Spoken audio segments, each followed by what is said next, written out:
سارے احسانات حضور کے ہیں، لیکن کمال احسان کے اپنے بعد اپنے لوگوں کو نبی علیہ الصلوۃ والسلام نے اپنی طرف بطور ماڈل تیار فرمایا ہے۔ جناب سیدنا علی المرتضیٰ رضی اللہ تعالیٰ کی وہ کیفیات کسی سے پنہا نہیں ہونی چاہیے کہ جب جناب سیدنا علی المرتضیٰ رضی اللہ تعالیٰ امیر المومنین ہیں، وقت کے بادشاہ ہیں، زرہ گم ہو گئی۔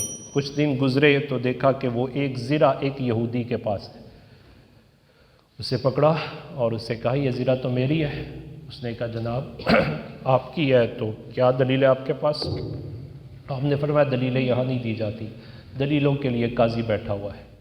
تو آپ اس کو لے کے قاضی کی عدالت میں چلے گئے۔ اس وقت کے قاضی تھے قاضی شریح۔ آج ہمارے نصاب کے اندر کاش کے قاضی شریح اور اس کے فیصلے آ جائیں۔ یہ وہ امت کا قاضی ہے کہ جناب سیدنا عمر رضی اللہ تعالیٰ عنہ نے انہیں عدالت قضا منصب قضا پہ بٹھایا تو اس کے بعد منصب قضا کی زینت جناب قاضی شریح بن گئے۔ سارے خلفاء ان سے معاونت لیتے رہے۔ یہ جناب قاضی شریح کے فیصلے باقاعدہ اس پر ایک کتاب بھی موجود ہے، اور یہ بڑا ہماری اسلامی عدالت کا ایک خوبصورت نمونہ جناب قاضی شریح کی صورت میں ہمارے پاس موجود ہے۔ قاضی شریح وہاں بیٹھے ہوئے ہیں، جناب علی المرتضیٰ رضی اللہ تعالیٰ عنہ نے جا کے اپنا مقدمہ پیش کیا اور کٹہرے میں کھڑے ہو کے وقت کا امیر المومنین خود لیتا ہے اور کٹہرے میں کھڑا ہوتا ہے اور کیس دائر کر دیا کہ میری یہ زرہ تھی، گم ہو گئی، میں نے اس کے دیکھی ہے اور میں اس سے کہا ہے میری زرہ ہے، مجھے دے دو۔ اس نے کہا آپ کی ہے تو دلیل لائیں، تو اس دلیل کے لیے میں آپ کے پاس آ گیا۔ میرا دعویٰ یہ ہے کہ یہ زرہ میری ہے۔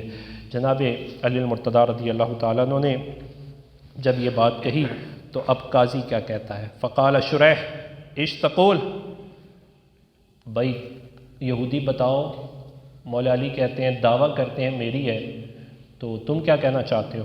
اب وہ کہتا ہے درعی وفی یدی، جناب آپ اتنے بڑے قاضی ہیں، چیز تو اسی کی ہوتی ہے نا جس کے ہاتھ میں ہوتی ہے۔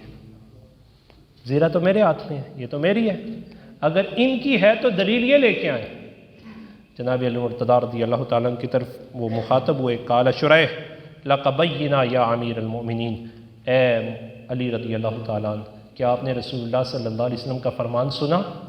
البینۃ علی المدعی والیمین علی من انکر، کہ دلیل دینا تو مدعی کا کام ہوتا ہے، اسے لے کے آپ آئیں، دلیل بھی آپ دیں، دلائل پیش کریں، شواہد لائیں، گواہ لائیں۔ کیا آپ کے پاس گواہ ہیں؟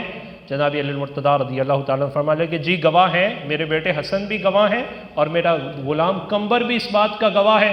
قاضی کو جلال آ گیا، کہا امیر المومنین کیا آپ کو معلوم نہیں حسن عدالت میں بہت اعلیٰ ہے، قمبر عدالت میں بہت اعلیٰ ہے، لیکن اس کی گواہی باپ کے حق میں قبول نہیں کی جا سکتی۔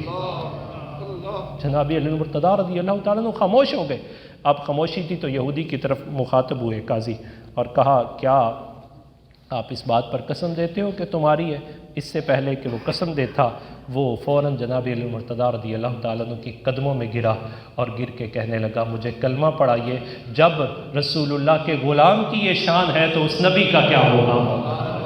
عجیب بات ہے، کیس بھی خود لے کے آیا ہے اور فیصلہ بھی اپنے خلاف کروا لیا ہے، اور پھر ابھی وہ یہ بات کر رہا تھا قاضی ابھی بھی جلال میں ہے۔ اب قاضی شریح کا فیصلہ دیکھیے کیا ہے، قاضی ابھی بھی جلال میں ہے۔